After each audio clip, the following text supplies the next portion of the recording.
Pessoal, voltando com a nossa disciplina de Administração Aplicada à Informática, essa é a nossa aula de número 7.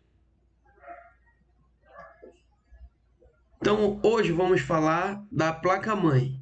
A placa-mãe é o circuito central impresso de um computador, onde a maior parte dos componentes cruciais do sistema e conectores para periféricos é acoplado.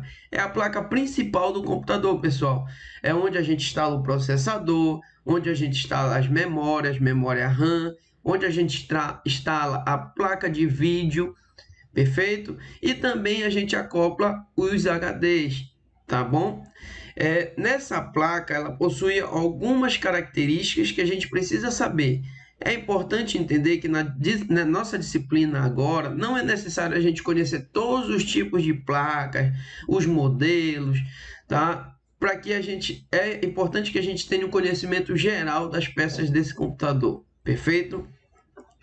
Dentro da placa-mãe a gente tem a BIOS, tá? O Basic Input Output System, que é uma memória do tipo Flash ROM, que contém um pequeno software responsável por controlar o uso dos dispositivos básicos do sistema e manter informações de data e hora. A BIOS é uma memória volátil, portanto o chip necessita de uma bateria, usualmente de 3 volts, que tem a função de manter informações da Flash ROM EEPROM. Tá? Então, aquela data e hora que fica no teu computador sempre atualizada, mesmo com o computador desligado, ela só é mantida na BIOS do computador por causa da bateria. Se a bateria tiver com algum problema, a data e hora do seu computador sempre vai estar errada, tá? Ela é uma memória do tipo volátil. O que quer dizer uma memória volátil? À medida que a energia se encerra, tá? Eu desligo o computador, a memória é apagada, perfeito? É a mesma coisa na BIOS. Se eu tirar a bateriazinha que dá energia para a BIOS, a memória é zerada. Portanto, ela é uma memória volátil. A memória RAM do computador, por exemplo, à medida que o computador é desligado, todos aqueles processos que estão sendo executados na memória RAM, eles são zerados. Ou seja, a memória RAM é uma memória do tipo volátil. A gente tem o POST, tá? O Power On Self Test. É um teste de início do sistema. É um software que verifica o funcionamento dos componentes do computador em busca de eventuais erros. À medida que a gente liga um computador, tá? Esse computador ele vai entrar em um sistema operacional, tá? Pode ser o Windows, o Linux, o macOS e aí por diante. Todos esses computadores, sistemas operacionais, eles possuem um software antes de entrar no sistema operacional para fazer o teste de todos os dispositivos de hardware. Esse teste é chamado de POST, perfeito? E então a gente tem alguns tipos de placa-mãe. É importante a gente conhecer, mas como eu falei para vocês, nessa aula a gente não vai mostrar uma placa-mãe aqui, a gente não vai abrir um computador, até porque vocês vão ter disciplinas de manutenção de computadores mais à frente, perfeito? A gente tem alguns tipos de placa. A gente tem placa-mãe do tipo AT, que significa Advanced Technology, que é uma placa em desuso, que substitui placas ATX, que são as mais novas. Mas foi muito empregada na década de 80 a 96, perfeito? São placas maiores, elas ocupavam muito espaço dentro de um gabinete e um computador, tá? Placas muitas vezes mais lentas na resposta de transmissão de dados, tá bom? Por isso elas foram descontinuadas, pararam de ser fabricadas. A gente tem as placas mais atuais, tá? Utilizadas hoje também, são placas ATX, Advanced Technology Extended, ou seja, é um modelo de aperfeiçoamento das placas AT. A principal desenvolvedora de placas no mundo é a Intel, tá? A mesma daquela lá dos processadores, mesma empresa que fabrica processadores, também fabrica placas. Tá? Então, qual é o objetivo das placas ATX? Obter maior espaço interno, visto que a AT era muito grande, a ATX reduziu seu tamanho. Tá? Ela proporciona maior ventilação dentro do gabinete. A gente viu que o processador esquenta, a memória RAM aumenta a sua temperatura também quando está trabalhando.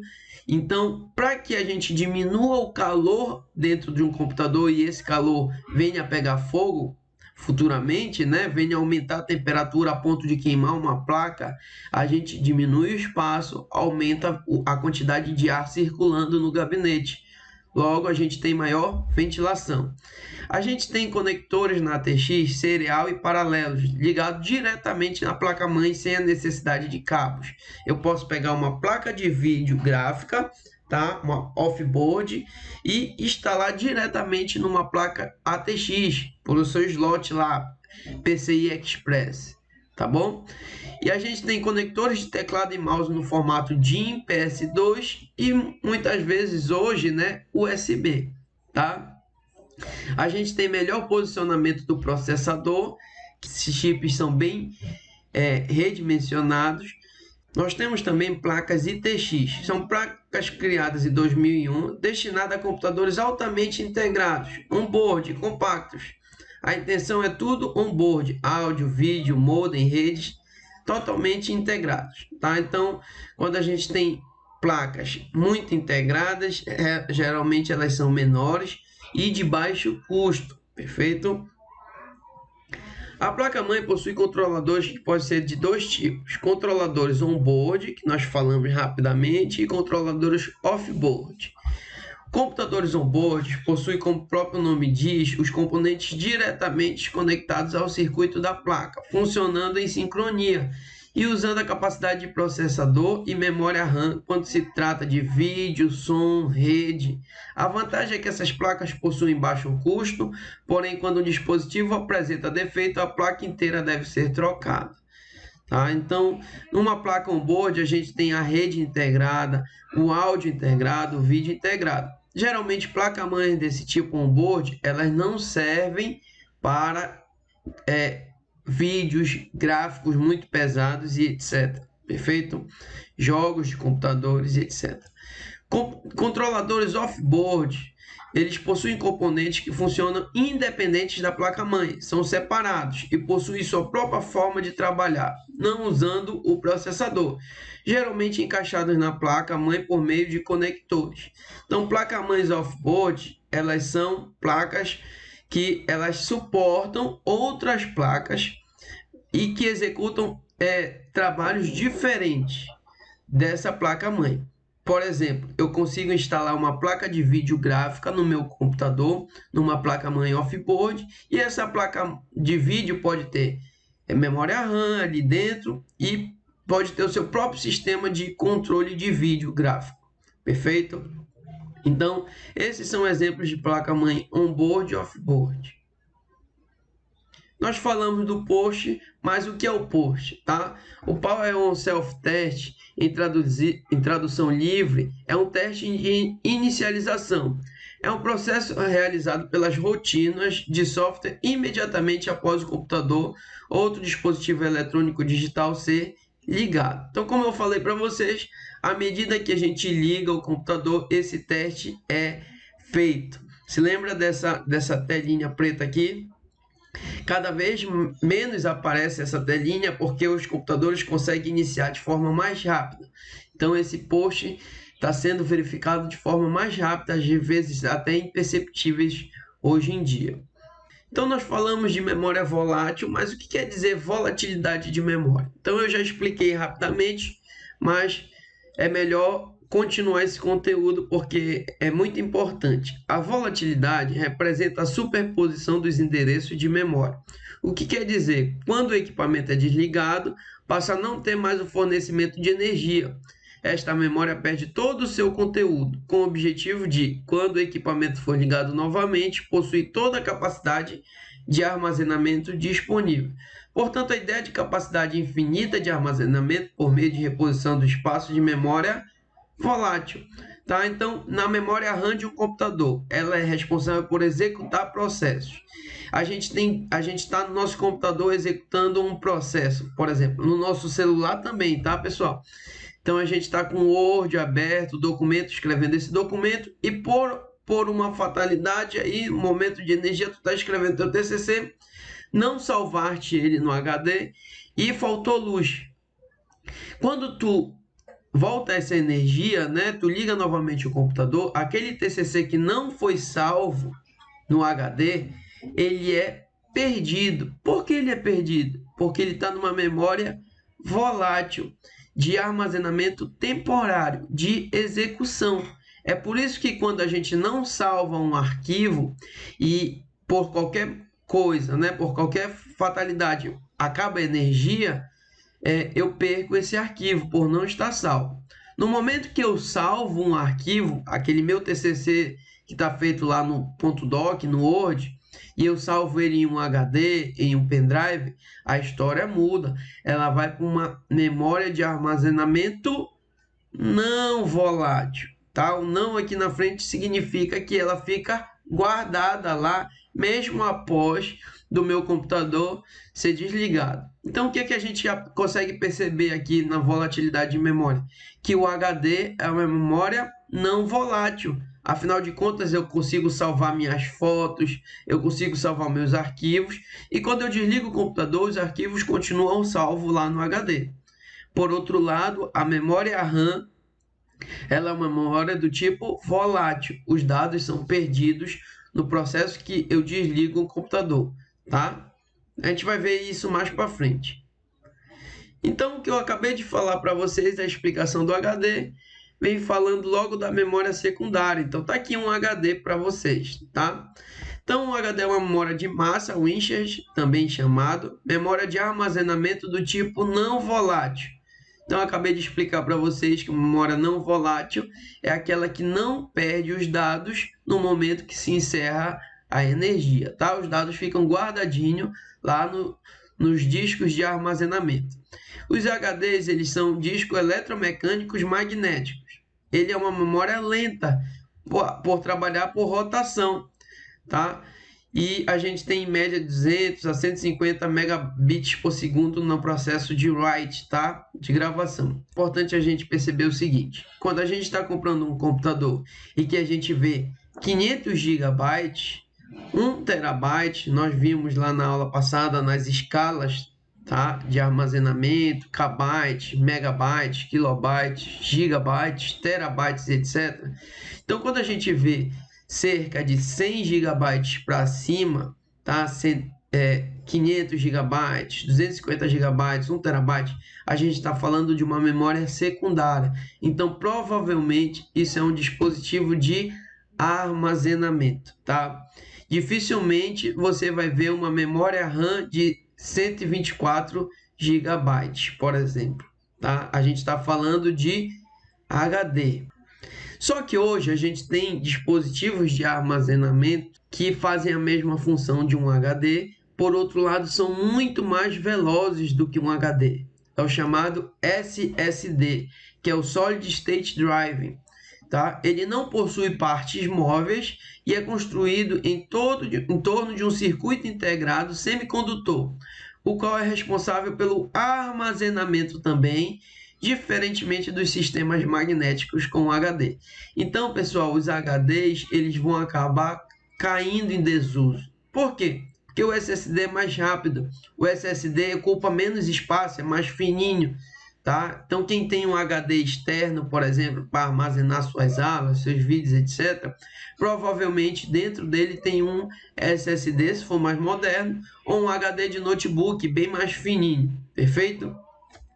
Por não possuírem partes mecânicas, os SSD são mais silenciosos que o HD, tá? E também ele possui um peso menor e devido à ausência das partes mecânicas, ele é mais resistente do que um HD. Se você deixar um HD em funcionamento, né, tá funcionando, salvando arquivos, vamos supor que tá aberto, você deixar cair e um dos discos de gravação entortar, por exemplo, ou a agulha de gravação danificar, você perde o seu HD, você perde os dados, tá? Enquanto que o SSD não.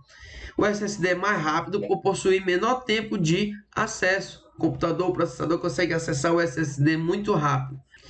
Continuando rapidamente sobre o SSD, a gente tem características também de que os sistemas operacionais no SSD, eles carregam muito mais rápido do que no HD. Quando tu liga um computador que tem um SSD, no Windows, por exemplo, ele carrega em cerca de 10 a 20 segundos. Memória primária RAM. A Random Access Memory, ou memória de acesso randômica, é o termo utilizado para definir o tipo de memória mais comum de um computador. Há uma memória do tipo volátil, memória com possibilidade de ser gravada e lida pela CPU, processador, e é responsável pela execução. Ela possui maior velocidade junto ao CPU. Perfeito, pessoal?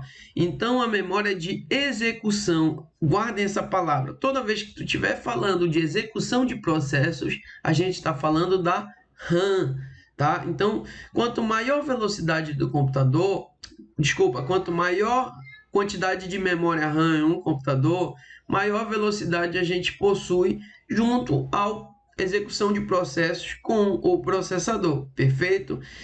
Então, a memória RAM, ela não guarda nada. Quem guarda e quem armazena é o HD ou o SSD, perfeito? A gente tem memórias flash, que são as mais utilizadas hoje em cartões de memória, câmera de celular, né? Câmera digital, MP3 Play, etc. A memória flash NAND opera em alta velocidade, faz acesso sequencial das células de memória, operando em bloco de células de memória, tecnologia mais utilizada em dispositivos portáteis. Então, pessoal, a memória flash, ela é comum utilizada em dispositivos móveis, tá? Celular, tá? Câmera digital, como eu falei, MP3 Play, etc. A gente tem também os periféricos. Periféricos são hardwares que não são necessários para o funcionamento do computador, tá? Só que nós temos uma classificação de periféricos. Periféricos de entrada, dispositivos de saída e aí por diante. E dispositivos mistos. Por exemplo, a gente tem um monitor, touchscreen, a gente tem um DVD-R, CDR-W, pendrive, impressora multifuncional, xerox, fone de ouvido, com microfone e roteador. Esses caras aqui são exemplos de dispositivos mistos. Então vamos entender o que é dispositivo de entrada, dispositivo de saída e dispositivo misto. Dispositivo de entrada, como o teclado, a webcam, tá? Um scanner, um mouse, uma caneta gráfica, tá? Aqui é um outro tipo de mouse antigo, um leitor de código de barra, etc. São dispositivos de entrada. Por quê? Porque é o momento em que os dados do mundo real, que é o mundo em que a gente está, né, que a gente vive, eles são enviados a partir desses dispositivos para um mundo virtual. À medida que eu escrevo uma carta, por exemplo, aqui no computador, né, digito uma carta no computador, aquilo que eu estou pensando no mundo real vai para o mundo digital, vai para a tela aí do computador. A webcam, à medida que eu estou gravando essa aula aqui do mundo real, ela está indo para o mundo digital. Daqui a pouco vai para uma plataforma na internet e vocês vão assistir de qualquer lugar que vocês estejam, perfeito? Então, tudo que transformar, que vocês perceberem que transformar o mundo real em mundo virtual, passa por um dispositivo de entrada. Se o dispositivo de entrada transforma o mundo real para o virtual, o dispositivo faz justamente o contrário. Mostra informações do mundo virtual para o mundo real. Por exemplo, se eu tenho uma foto digitalizada no meu computador, já está lá essa foto, eu tirei no meu celular digital e está no meu computador. E no momento eu quero imprimir essa foto, tá? Então a impressora, no momento que ela imprime a foto e mostra, eu pego o papel com a foto impressa, eu tenho um dispositivo de saída. A mesma coisa o monitor, né? Ele está gerando imagem e essa imagem vem passando para os meus olhos. E uma caixa de som gera música, sai a música e essa música é escutada no mundo real, tá? Um projetor faz a mesma função de um monitor e aí por diante. Perfeito, pessoal?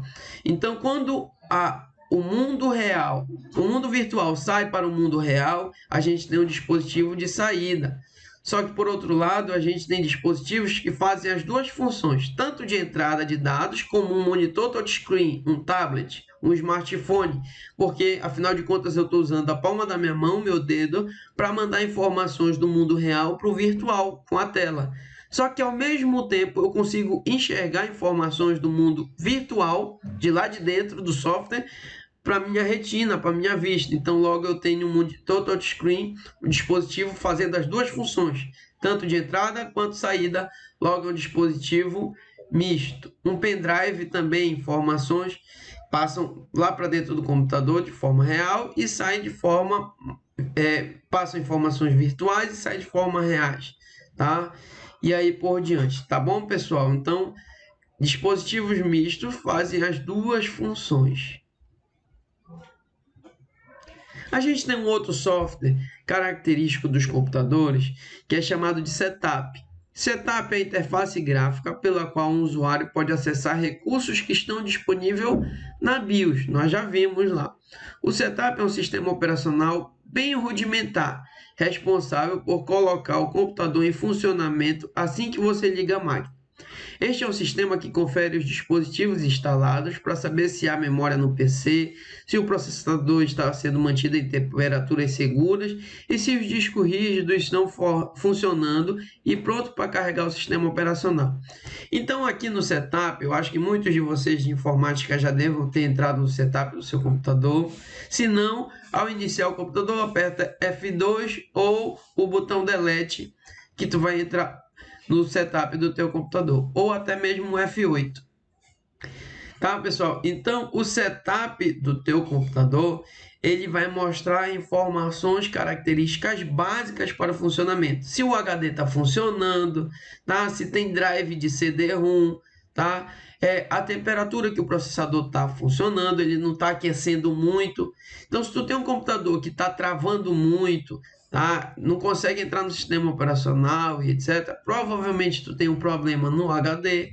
Provavelmente tu pode ter um problema no aquecimento do processador, então eu preciso fazer uma limpeza no computador ou até mesmo trocar o cooler que fica acoplado ao processador e limpar a pasta térmica dali e uma série de outros problemas que podem ser resolvidos, tá? E o setup te mostra isso, é um software de iniciação, perfeito, do sistema operacional, antes de entrar no Windows, por exemplo, no Linux ou no Mac. O software. A operação do software admite que está baseada em programas. Então, programas são sequências lógicas, passos a serem tomadas em cada situação previamente determinada. Então, vocês vão ver algoritmos, né? Algoritmos são umas sequências de passos lógicos para a resolução de um problema.